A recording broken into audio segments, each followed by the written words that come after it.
Yo vivía en una de esas pequeñas ciudades de Wisconsin que parecen aisladas del mundo, pero que aún así cargan una atmósfera extrañamente familiar.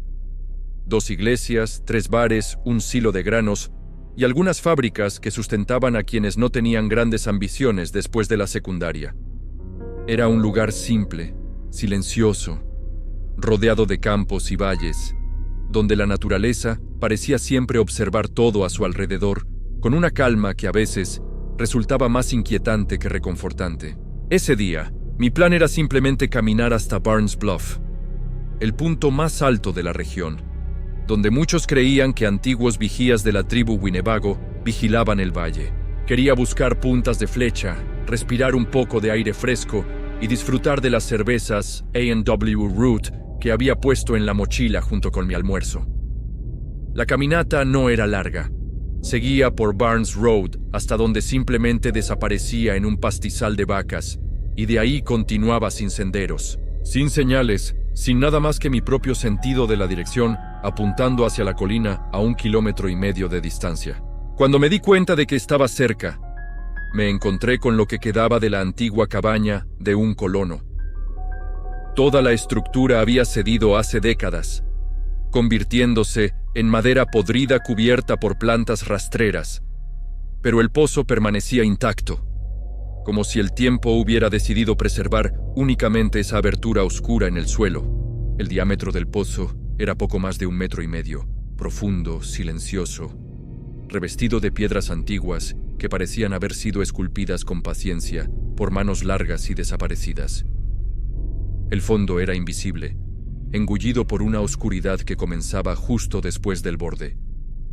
Arrojé una piedra y esperé. Después de un segundo, escuché el golpe amortiguado del agua allá abajo, seguido por un eco hueco que subió por las paredes como un susurro frío. La temperatura que emanaba de esa oscuridad no era la frescura agradable de un aire acondicionado en un día caluroso, sino el frío áspero e invasivo de una casa sin calefacción en invierno. Ese tipo de frío que se mete en los huesos y te recuerda que estás completamente a merced del ambiente. Mientras observaba el pozo, perdido en pensamientos sobre quién habría vivido en esa cabaña y cómo sería la rutina de las personas que dependieron de ese agujero oscuro para sobrevivir, algo me hizo retroceder instintivamente. Un enorme sapo marrón saltó desde debajo de una de las tablas podridas, aterrizando con un golpe húmedo cerca del borde. Se quedó quieto un instante, observándome como si estuviera midiendo mi presencia. Luego inclinó la cabeza de un modo extraño y, con una de sus garras, tocó el techo de su propia boca. Ese gesto, tan específico y tan consciente, me dejó incómodo. El sapo entonces dio un pequeño salto, colocándose justo frente a mí, tan cerca del borde que cualquier paso en falso podría derribarnos a ambos al pozo. Permanecimos así durante largos segundos, yo y aquella criatura que me observaba sin parpadear, como si esperara que yo hiciera el siguiente movimiento. Con la curiosidad venciendo la incomodidad, dejé mi mochila en el suelo y comencé a rodear lentamente el círculo del pozo, intentando acercarme por detrás del animal para atraparlo. Pero, mientras me movía, él saltó de nuevo, siempre colocándose directamente frente a mí, cara a cara, como si estuviera bloqueando mi camino a propósito. Era una insistencia demasiado extraña para un animal común, pero yo estaba tan fijado en él que no noté la piedra suelta bajo mis pies. Cuando pisé sobre ella, sentí la roca deslizarse sobre el concreto deteriorado. No hubo tiempo de reacción. El suelo desapareció, el mundo se volteó, y lo único que salió de mi boca fue ese típico ope reflexivo antes del impacto. Y entonces todo se transformó en oscuridad y caída. La caída pareció durar mucho más de lo que sería posible dentro de un simple pozo, como si el propio espacio allí dentro se extendiera mientras mi cuerpo caía hacia un fondo que nunca llegaba, hasta que el agua helada me golpeó con tanta fuerza que expulsó el aire de mis pulmones y transformó mi choque en puro instinto de supervivencia. Me hundí profundamente antes de emerger con un chorro desesperado, jadear, parpadear, intentando entender dónde estaba, mientras mi cuerpo luchaba por mantener el equilibrio en ese espacio estrecho y absolutamente oscuro.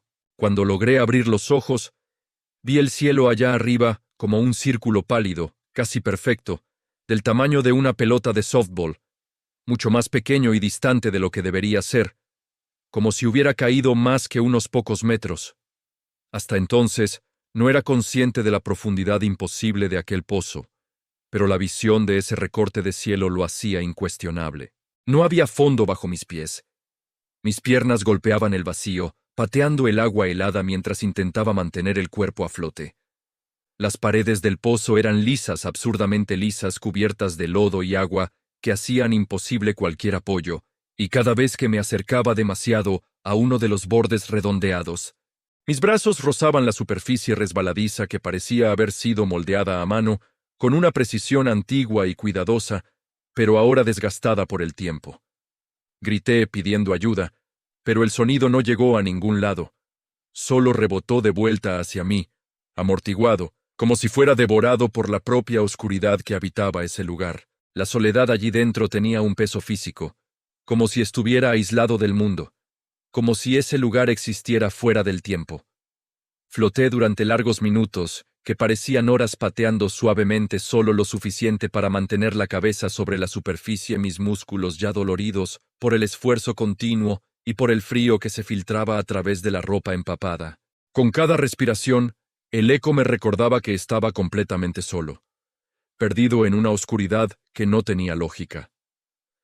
La luz que venía de la abertura seguía disminuyendo conforme pasaban las nubes, y cuando un gran bloque de sombra cubrió el sol, el pozo se volvió aún más oscuro, más frío, más estrecho. Fue solo cuando la claridad volvió que noté algo que antes había escapado a mi atención. Marcas de arañazos. Estaban por todas partes, esparcidas por las paredes a mi alrededor, subiendo y bajando en direcciones caóticas, profundas en algunos tramos, superficiales en otros, pero indiscutiblemente humanas. Sentí el estómago revolverse. No era el primero en caer allí, tal vez ni siquiera el segundo. Quizá decenas de personas habían intentado escapar de la misma manera desesperada, arañando la piedra con uñas, intentando escalar lo imposible hasta que sus fuerzas se agotaran. No tenía idea de cuántos cuerpos podrían estar debajo de mí, sumergidos en la misma oscuridad que ahora me envolvía. El pensamiento me hizo estremecer, no solo por el frío, sino por la cruda realidad de que ese lugar no era un simple pozo abandonado. Era una trampa ancestral. Y tal vez nada allí dentro era coincidencia.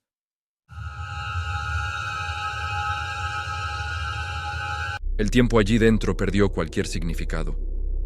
No sé si pasaron minutos u horas mientras seguía flotando en aquella oscuridad helada que parecía intentar paralizarme por dentro, cada segundo drenando más energía, cada respiración volviéndose más difícil, a medida que el frío se infiltraba por la ropa pesada, que se aferraba a mi cuerpo y absorbía mi calor como si tuviera vida propia. El agua estaba tan fría que mis manos empezaban a hormiguear y mis músculos temblaban con espasmos que no podía controlar.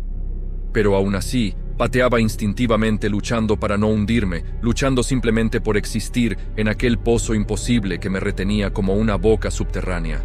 Me recosté de espaldas para intentar conservar energía, manteniendo el rostro por encima de la superficie, mientras cruzaba los brazos sobre el pecho, ojos cerrados por largos momentos, intentando no pensar en el hecho de que nadie sabía dónde estaba, de que nadie jamás pasaría por allí, por casualidad, de que quizá aquel pozo había esperado años, décadas, hasta que alguien volviera a caer. El agua producía pequeños ruidos que resonaban en las paredes, un goteo distante que no lograba identificar un sonido que no parecía venir de arriba, sino de dentro de la propia piedra. Era como si el pozo respirara, como si estuviera vivo. Mi mente empezó a preguntarse cosas que yo no quería responder. ¿Cuánto tiempo hasta que la hipotermia me alcanzara? ¿Cuánto tiempo hasta que el cansancio venciera mi cuerpo? ¿Cuánto tiempo hasta que ya no pudiera mantener mi cabeza sobre el agua? Entonces ocurrió. Algo tocó mi pierna. No fue el roce leve de un tallo de planta, ni una corriente de agua extraña. Fue un toque lento, deliberado, como si algo hubiera pasado a mi lado, con la intención específica de hacerme sentir su presencia. Todo mi cuerpo se congeló. Permanecí inmóvil, conteniendo la respiración, el corazón desbocado como si quisiera romper mi pecho. Un momento después, una burbuja subió a la superficie, explotando con un pequeño sonido. Luego, otra. Y luego, otra. Un olor fuerte a metano llenó el aire, y por un instante intenté convencerme de que era solo gas del fondo. Solo un fenómeno natural, algo común en pozos antiguos. Solté una risa temblorosa, fina, un intento desesperado de calmarme. Pero la risa murió en mi garganta cuando me di cuenta de que las burbujas estaban volviéndose más escasas a medida que la luz desaparecía. El cielo allá arriba parecía ahora del tamaño de una pelota de béisbol, demasiado pequeño, demasiado distante, como si el pozo estuviera creciendo o como si yo estuviera hundiéndome sin darme cuenta. Entonces, justo frente a mis ojos, la superficie del agua a unos metros de mí empezó a moverse, creando un remolino lento que no tenía relación alguna con el viento, ni con gas, ni con ninguna explicación que yo pudiera aceptar. El agua era completamente negra, y aun cuando miraba fijamente, no podía ver nada bajo la superficie, pero sabía que había algo allí, algo grande, algo que se movía con intención. El remolino se deshizo sin burbujas, sin ruido, solo con aquel desplazamiento sutil de agua profunda. Y entonces lo sentí de nuevo. Un toque frío y pesado golpeando mi piel lo bastante firme como para hacerme soltar un grito involuntario que resonó en las paredes y volvió hacia mí multiplicado como si varias voces gritaran al mismo tiempo. El pánico explotó dentro de mí. Comencé a nadar desesperadamente hacia la pared, intentando escalar con manos y pies arañando la piedra lisa resbaladiza, incapaz de aferrarme a cualquier saliente. Cada intento fallido aumentaba mi histeria, mis dedos raspando con violencia mis piernas pateando el agua frenéticamente. Y fue en ese frenesí ciego que sentí, por primera vez, el agua detrás de mí elevarse, como si algo gigantesco estuviera emergiendo, desplazando todo el volumen a mi alrededor. Un sonido que no era mío resonó sobre el agua. Un soplo húmedo, pesado, casi humano, pero cargado de algo mucho más antiguo y mucho más hambriento de lo que cualquier persona podría ser.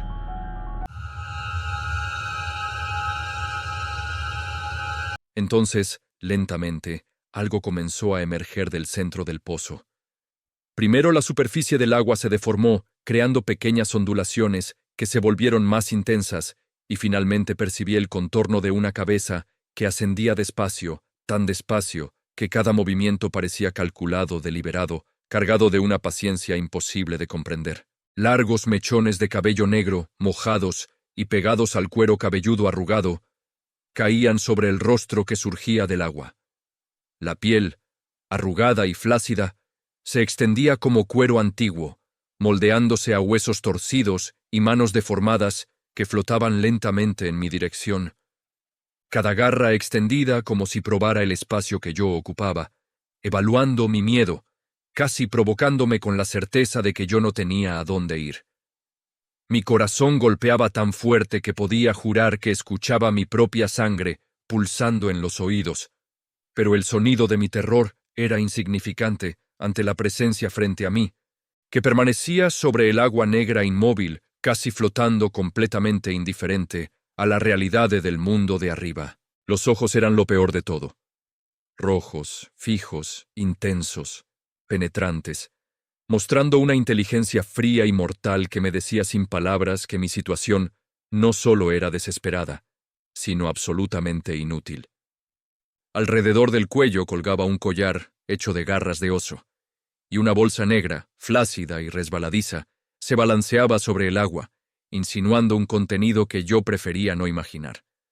No podía procesar aquello, no en ese espacio que antes parecía común, rodeado de árboles y pastos normales, en aquel día que había comenzado como una simple caminata en busca de puntas de flecha antiguas. La criatura parecía conocer cada latido de mi corazón, cada respiración que yo intentaba controlar, y su movimiento era deliberado, lento, provocándome, despertando un terror primitivo que el lenguaje humano no podía abarcar. Mi garganta, emitió un sonido que no era grito ni susurro, algo primitivo e inarticulado, y mi mente empezó a perder el sentido de la realidad, mientras el agua a mi alrededor se movía de una manera que solo podía describirse como consciente. Entonces, de repente, una voz del mundo de arriba cortó la insanidad de todo aquello. ¿Estás bien ahí abajo? La normalidad de la pregunta, proveniente de un hombre que miraba desde el borde del pozo, hizo que mi cerebro se paralizara por un instante. Miré hacia arriba y vi a un granjero, Haynes, con camisa a cuadros, overol y sombrero verde, observándome con preocupación, completamente ajeno al horror que se revelaba a pocos metros de mí. Aquel instante de realidad simple y humano creó una extraña disonancia. Yo aún sentía la presencia a mi lado, pero ahora había un puente con el mundo que no pertenecía a aquel pozo maldito, y por primera vez, desde que caí, sentí un hilo de esperanza. La criatura aún estaba allí, emergiendo lentamente del agua negra, pero algo había cambiado. La realidad sobre el pozo ahora coexistía con aquel terror sumergido, y cada gesto de la entidad parecía medir mi fragilidad, como si fuera consciente de que mi única esperanza era el borde distante. El hombre arriba, que probablemente ni imaginaba la verdadera naturaleza del peligro. Primero vino la parte superior de la cabeza, luego el rostro, o lo que quedaba de él, cubierto de piel flácida y arrugada, ojos rojos fijos, penetrantes, que reflejaban inteligencia y hambre. La boca abierta, llena de agua sin lengua, emitió un sonido gutural que reverberó por el agua, pero nada de eso parecía capaz de romper el escudo de normalidad que Haynes había traído sin perceber, preguntando preocupado si yo estaba bien. Mis músculos estaban congelados, temblando de frío y terror, pero el simple hecho de oír una voz humana me dio la valentía suficiente para intentar actuar. La criatura extendió las garras lentamente, acercándose, probando cada uno de mis movimientos. Mi instinto gritaba para retroceder, pero no había a dónde ir. El pozo era una prisión lisa y resbaladiza. Entonces, Haynes, sin dudar, tomó la cuerda que mantenía al lado del pozo y la lanzó con precisión, llamando mi nombre con fuerza. Apreté la cuerda con manos heladas y resbaladizas, sintiendo cada fibra quemar por el esfuerzo de sostenerme, mientras la criatura parecía dudar por un instante, curiosa, frustrada, pero incapaz de hacer algo más que flotar allí, estudiando cada uno de mis movimientos como un depredador paciente. Haynes tiró con toda la fuerza que tenía, equilibrándose en el borde mientras yo me esforzaba por subir, sintiendo el calor de la cuerda quemando mis palmas y el frío del agua drenando aún más mi energía. Pero cada tirón lo acercaba a él, y cada esfuerzo mío me acercaba a la supervivencia. Finalmente, cuando mis pies alcanzaron el borde, la criatura desapareció bajo el agua, como si hubiera decidido que ese juego había terminado por ahora.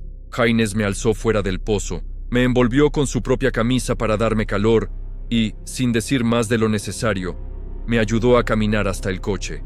Apenas podía hablar, aún temblando, respirando demasiado rápido, pero la simple presencia de él sobre el pozo había roto la barrera de terror absoluto que yo había experimentado.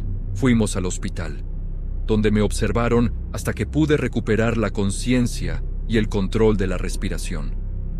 Haynes me dijo, en tono casual, que yo había tenido suerte de que él hubiera decidido revisar el ganado temprano ese día, y que la tormenta que se aproximaba podría haber hecho mi rescate imposible. Solo años después, en un viaje de negocios, me di cuenta de que aquella experiencia no había terminado, pues al regresar a la región, noté un evento cultural Ho-Chunk, y algo en el puesto de la nación Ho-Chunk reavivó todos los recuerdos de aquel pozo del sapo de la criatura y del frío absoluto que parecía haberse incrustado en mi carne y mente para siempre. Años pasaron, pero la memoria del pozo nunca me abandonó.